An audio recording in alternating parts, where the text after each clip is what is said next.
তো কাহিনীর শুরুতে আমরা সালোনী নামে একটা মেয়েকে দেখি যে সে অনন্যা পান্ডার সাথে দেখা করতে গিয়েছে। আর অনন্যা পান্ডে সালোনীর জীবন কাহিনী একটা মুভি বানাবে। আর এই বায়োপিকের মধ্যে অনন্যা পান্ডে মেন রোলটা করবে। তাই জন্য সালোনী অনন্যা পান্ডের সাথে তার যেন পুরো জীবন কাহিনী কথা বলতে এসেছে। তারপরে সালোনী তার জীবন কাহিনী বলতে শুরু করে যে তার মা তার পিছু লেগে আছে যে সে যাতে বিয়ে করে ওর ফ্যামিলি একটা ও বেছে নেয়, কিন্তু সালোনী চেয়েছিল বড় একটা শেফ হওয়ার জন্য। তারপরে সালোনীর মা সালোনীকে নিয়ে একটা পার্টির মধ্যে আসে যে এ পার্টির মধ্যে যদি কোনো ছেলের সালোনীকে পছন্দ হয় তাহলে ওকে বিয়ে দিয়ে দেবে। তখনই আমরা আকিল চাড্ডা নামে একটা ছেলেকে দেখি যে এখানে খুব সুন্দর ডান্স করছে, আর এই ডান্সের স্টেপ দেখিয়ে অনেক মেয়েকে পাগল করে দিচ্ছে। আর সে জায়গার মধ্যে সালোনীর মা আর সালোনী তারা দুজনও এখানে ইমপ্রেস হয়ে গেছে। আকিল চাড্ডার সাথে কথা বলতে শুরু করে তারা মা আর মেয়ে। তখন আকিল চাড্ডা তাদেরকে বলতে শুরু করে যে তার বাবার একটা অনেক বড় এক রেস্টুরেন্ট আছে। তখন এসব কথা শুনে সালোনী তাকে বলতে শুরু করে যে সে পৃথিবীর সবচেয়ে বড় শেফ হতে চায়। আর সেলোনি শুধু এটাই স্বপ্ন দেখেছে সে এই পৃথিবীর সবচেয়ে বড় একটা শেফ হতে চায়। তারপরে এখানে তাদের তিনজনের মধ্যে কথাবার্তা পুরো সেট হয়ে গেছে। আর এখানে আকিল চাড্ডা আর সালোনী তারা দুজন খুব কাছাকাছি এসে কথাবার্তা বলতে শুরু করেছে। তারপর সালোনীর মা এসব দেখে সে একটু খুশি হয়ে যায়। আর এসবের মধ্যে তাদের সব কিছু সেট করা আছে, তাদের শুধু বিয়েটা করাই বাকি। তারপরে আমরা সালোনীকে দেখি যে একটা রেস্টুরেন্টের মধ্যে সে বড় একটা স্টার হওয়ার জন্য এখানে প্র্যাকটিস করছিল। তখনই এখানে আকিল চাড্ডা চলে আসে, এসে এখানে সালোনীর সঙ্গে দুষ্টামি করতে শুরু করে। তখন সালোনী আকিলকে এইটা বলে দেয় যে এই দুনিয়ার সবচেয়ে বড় স্টার হতে চায় কুকিংয়ের মধ্যে দিয়ে। আর সে এখানে মিরাকি স্টার মানে পৃথিবীর সবচেয়ে বড় যারা কুকিং করতে পারে ভালো তাদের জন্য একটা অ্যাওয়ার্ড থাকে, সেই অ্যাওয়ার্ডটা সালোনী নিতে চায়। তাই জন্য সালোনী আকিলকে বলে দেয় যে এসবের ব্যাপারে আমি এখন বিয়ে শাদির মধ্যে যেতে চাই না, আমি আগে সবচেয়ে বড় একটা শেফ হতে চাই, তারপরে আমি বিয়ে শাদি করব। আর আকিলকে এসব কথা বলা সত্ত্বেও আকিল এসব কথাকে বেশি পাত্তা দেয়নি। তারপরেও আকিল সালোনীর আশেপাশে সবসময়ই থাকে, আর আকিল সবসময় তার সাথে দুষ্টামি করে থাকে। তখন আকিল এটাও বলে যে সে যদি মিরাকি স্টার হতে চায়, যে অ্যাওয়ার্ডটা যদি সে নিতে চায়, তাহলে আকিলও তাকে সাহায্য করবে, তাকে কোনো সময় প্লট করবে না, কোনো সময় তাকে এখানে এসে ডিস্টার্বও করবে না। তারপরে এইসব কথা শোনার পর সালোনীর মনটা এখানে একদম নরম হয়ে যায়। তারপর সে ভেবে নিয়েছে যে আকিলও আমার সম্বন্ধে অনেক কিছু ভালো জিনিসই ভাবে। তারপর তারা দুজন একসাথে এসে অনেক দিন ধরে সময় স্পেন্ড করতে থাকে। তারপরে তারা এসবের মধ্যে দিয়ে তারা দুজন বিয়ে করে নেয়। তারপর বিয়ের দিনই তারা খুব আনন্দ ফুর্তি করে তারা দুজন বিয়ে করে নেয়। তারপর তাদের মধ্যে সব কিছু ঠিক চলছিলই, তখন তারা ইউরোপের মধ্যে যায় যে হানিমুন করার জন্য। তখনই হঠাৎ করে আর এখানে আকিলের যে মা আছে আকিলকে সবসময় কল করতে থাকে, না হলে ভিডিও কল করতে থাকে যে আকিল কি করছে, কোথায় আছে, এরকম খবর নেওয়ার জন্য। তারপর এসব দেখে সালোনীর এখানে ভালো লাগছিল না। তখন সালোনী এখানে আকিলকে বলতে শুরু করে যে তোমার মাল কলটা আসলেই তুমি আমাকে একা ছেড়ে এখান থেকে চলে যেতে পারো, কিন্তু তোমার মাকে তুমি কিছুক্ষণের জন্য একা ছাড়তে পারো না। তখন আকিল এসব কথা শুনে আকিল বলে যে আমি এখন মার যদি কলও আসে আমি মার কল উঠাবো না, তোমার সাথে এখানে সময় স্পেন্ড করব।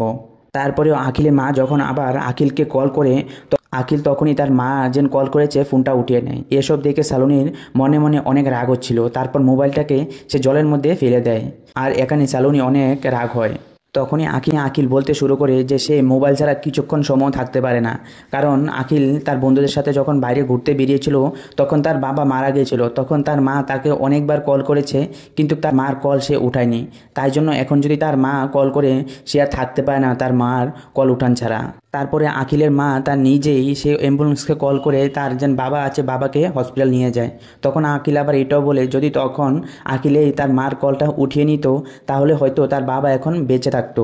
তাই জন্য তার মার কল করলে তার মার কলটা সে উঠায়। তারপর এসব কথা শুনে সালোনী তাকে মাফ করে দেয়। তারপর দুজন আবার ইন্ডিয়া চলে আসে। তারপরে সালোনীর মাথায় শুধু এটাই ঘুরছিল যে সে মিরাকিল স্টার হতে চায়, পুরো ওয়ার্ল্ডের মধ্যে ভালো রান্না কুকিং হতে চায়। তারপরে সে যখন কাজে গিয়ে মনটা দেয় তখনই আকিল এসে তাকে ডিস্টার্ব করতে শুরু করে।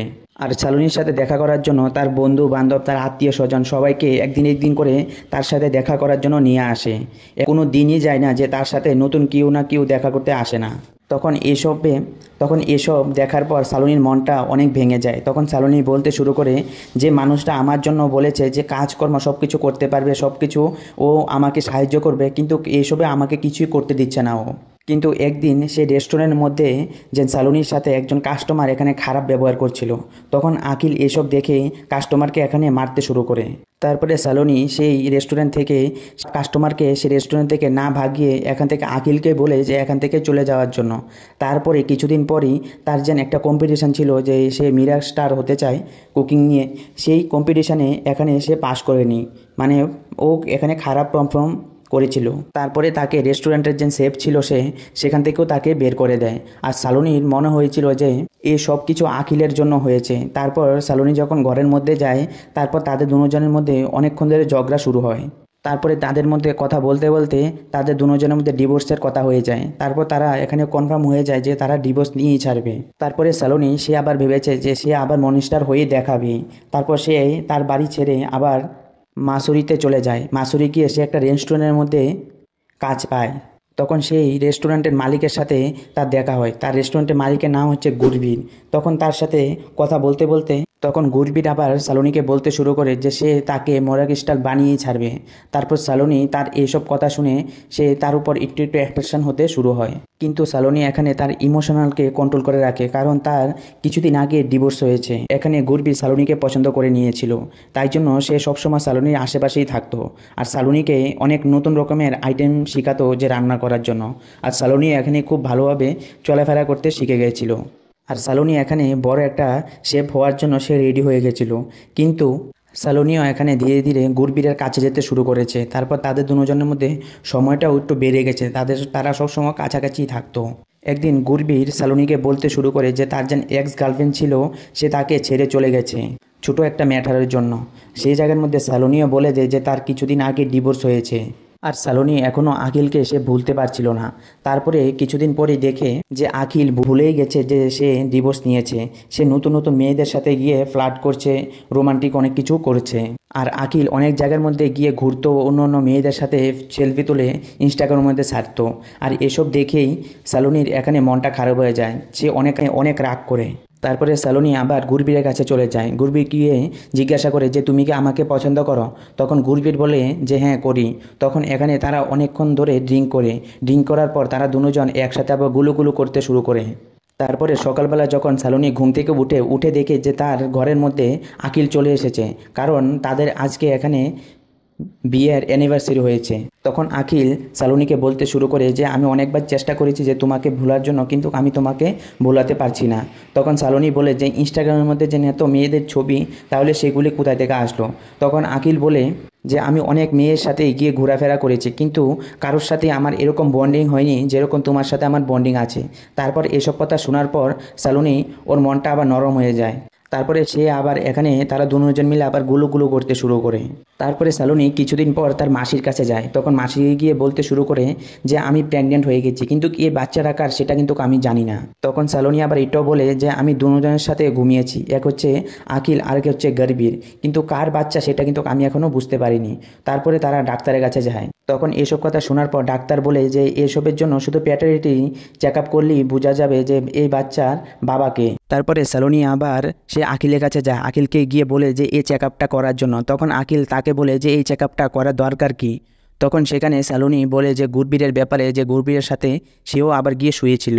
তারপরে আকিল এসব কথা শোনার পর সে রাজি হয়ে যায় যে এই চেক আপটা করার জন্য। তারপর সালুনি আবার গুরবীরের কাছে যায়। এখানে গুরবীরের তো কোনো অসুবিধে ছিল না, কারণ সে জানতো যে সালুনি আর আকিল দ্বারা বিয়ে করেছিল, তাদের মধ্যে ডিভোর্স হয়েছে। তারপর তারা দুজন যখন আবার হসপিটালের মধ্যে যায় এই চেক আপটা করানোর জন্য, তখনই তাদের দুজনের মধ্যে ঝগড়া হয়ে যায় গর্বীর আর আকিলের মধ্যে। তাদের মধ্যে ঝগড়াটা অনেক বড় হয়ে গেছে, তাদেরকে যে যাভাবে পেরেছে তাভাবেই ধুয়ে দিয়েছে। তারপর অনেক দিনের অপেক্ষার পরে সেই দিনটা এসে পড়লো, যেদিন সালুনি বুঝবে যে এটা কার বাচ্চা, এটা কি আকিলের নাকি গর্বীরের।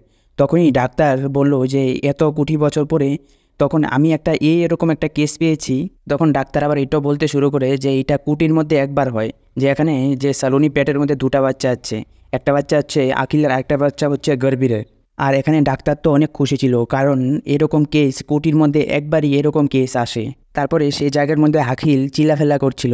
তখন গর্বীরকে ও বলছিল যে তুই বাবা হওয়ার জন্য কোনো তোর যোগ্যতাই নেই, তুই কিভাবে বাবা হবি, এরকম বলে সে এখানে অনেক চিল্লাফেলা করছিল। আর এখানে সালুনির মাথা তো অনেক গরম হয়ে আছে, কারণ সালুনি সে বুঝতে পারছে না যে আগে সে কি করবে। তারপরে সালুনি তার মাসির কাছে যায়, মাসিকে গিয়ে জিজ্ঞাসা করে যে এখন সে কি করবে। তখন তার মাসি বলতে শুরু করে যে এখন শুধু একটাই কাজ আছে, যে তারা দুজনকে মানাতে হবে, যে তাদের যে কোনো একজনকে বা চারেকজনের কাছে রাখতে হবে, না হলে কারোর কাছে থাকতে পারবে না। তারপরে গরিবীর তার যে আখিল আছে, আখিলকে গিয়ে সব কিছু বলতে বোঝাতে শুরু করে যে এখন আমাদেরকে একসাথে হয়ে থাকতে হবে। সঙ্গে গর্বীর আবার এটাও বলে যে এখন যদি আমাদের মধ্যে ঝগড়া হয়, হতে পারে সালুনি পরে আদার কোনো অপশন নিয়ে নেবে, তারপরে আমাদের দুজনকেই ছেড়ে দেবে। তারপরে এসব বোঝার পর তারা দুজনই সালুনির সাথে একই ঘরের মধ্যে থাকার জন্য প্ল্যান বানায়। আর এই ঘরের মধ্যে দুটা রুম আছে, একটা রুমের মধ্যে আখিল আর গুরবির থাকে, আরেকটা রুমের মধ্যে সালুনি থাকে। আর আখিল আর গুরবির তারা দুজন যেভাবে একসাথে থাকছে, তাদের মধ্যে ঝগড়াটা আরও বেড়ে যাচ্ছে। তাদের একজনকে শুধু নিচে দেখানি শুরু করেছে।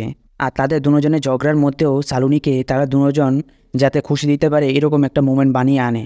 আর সালুনি তাদের দুজনকেই বলে দিয়েছিল যাতে তাদের দুজনের মধ্যে কোনো রকমই ঝগড়া না হয়, কিন্তু তাদের দুজনের মধ্যে ঝগড়াটা আর কোথায় থামলো, তাদের মধ্যে ঝগড়া চলেই যাচ্ছে।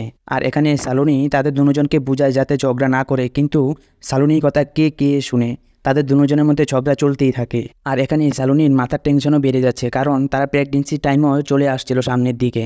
তার মধ্যে পড়ে আরেকটা বড় ঘটনা হচ্ছে এখানে আখিল আর গুরবিলের ফ্যামিলি, তারা দুনো ফ্যামিলি এখানে চলে আসে। আর তাদের দুজনের ফ্যামিলি জানতে পেরেছে যে এখানে সালুনির পেটের মধ্যে দুটা বাচ্চা আছে, আর দুটা বাচ্চার বাপই আলাদা। তারপরে এখানে সালুনিকে সবাই এখানে বুড়াওয়ালা বলতে শুরু করে।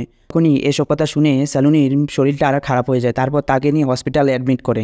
তারপরে ডাক্তার তাদের দুজন আখিল আর গুরবীরকে বলতে শুরু করে যে এখানে যে গুরবীরের বাচ্চাটা আছে, সেই বাচ্চাটা শরীরে একটু কমজোরে চলে এসেছে। তারপরে ডাক্তার বলতে শুরু করে যে তাদের দুজনের মধ্যে আগে কিন্তু গুরবীরের বাচ্চার শরীরটা অনেকই অসুস্থ হয়ে গেছে, তাই জন্য আগেই তার সিজারি করে তার বাচ্চাটাকে আগে বের করতে হবে। কিন্তু এখানে আখিলের বাচ্চারা কিন্তু খুব ভালোই ছিল, ওকে পুরো বের করলেও কোনো অসুবিধা হবে না। আর এই অপারেশনটা করার আগে আখিল আর গুরবীরের থেকে সিগনেচার নেওয়া অনেক দরকার। আর এখানে যদি তার বাচ্চা যদি আগে ডেলিভারি হয়ে যায়, তাহলে গুরবীরের বাচ্চা এখানে 50% চান্স আছে যে বেঁচে যাবে, আর যদি পরে ডেলিভারি হয় তাহলে তার বাচ্চা মারা যেতে পারে। তারপরে এখানে সালুনির পেটের মধ্যে দুটা বাচ্চা, এই দুটা বাচ্চা দুটা মেয়ে। তখন সালুনি যখন সুস্থ হয়ে পড়ে, তখন সালুনি জানতে পারে যে এই গর্ভীরের বাচ্চার জন্য আখিল এখানে তাকে সাহায্য করেছে। তারপরে কিছুদিন পর সালুনি স্টার হওয়ার জন্য সে আবার পরিশ্রম করতে শুরু করে। তারপরে সালুনি সে আবার প্রোগ্রামের মধ্যে সেখানে ফার্স্ট হয়। সে যখন এই প্রাইজটা পাবে, তখনই সেখান থেকে গুরবীর চলে আসে, কারণ এখানে গুরবীর থাকা অনেক দরকার ছিল, কারণ রেস্টুরেন্টটা গুরবীরের ছিল।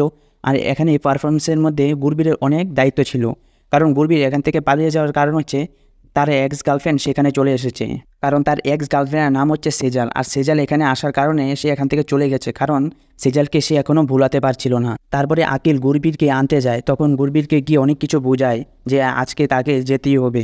তারপর এত কথা শোনার পর সে গুরবীর আবার সেই জায়গার মধ্যে চলে যায়। তারপরে এখানে সালুনির যেন ওর একটা স্বপ্ন ছিল যে মিরাগে স্টার হওয়ার জন্য, সে স্বপ্নটা পূরণ হয়ে যায়। তারপরে গুরবীর তার যে এক্স গার্লফ্রেন্ড আছে, এক্স গার্লফ্রেন্ডের সাথে গিয়ে আবার কথা বলতে শুরু করে। আর তারা দুজন একজনকে এখনও খুব চায়, কিন্তু তাদের মধ্যে যে ঝগড়াঝাটি চলতো সেগুলো এখন শেষ হয়ে গেছে। তারপরে সালুনি আবার আকিলকে বলে যে বিয়ে করার জন্য, তারপর তাদের মধ্যে আবার ধুমধামে বিয়ে হয়ে যায়। আর এখানেই পুরো ছবি শেষ হয়ে যায়। তো বন্ধুরা, এই মুভিটা যদি যখনই আপনারা দেখবেন, কোনো লজিক ছাড়া দেখলে এই মুভিটা আপনাদের ভালো লাগবে, না হলে কিছুই ভালো লাগবে না। তো আজকের জন্য বাই। আর ভিডিওটা ভালো লেগে থাকলে অবশ্যই শেয়ার করবেন, আর চ্যানেলটাকে সাবস্ক্রাইব করে জানিয়ে দেবেন।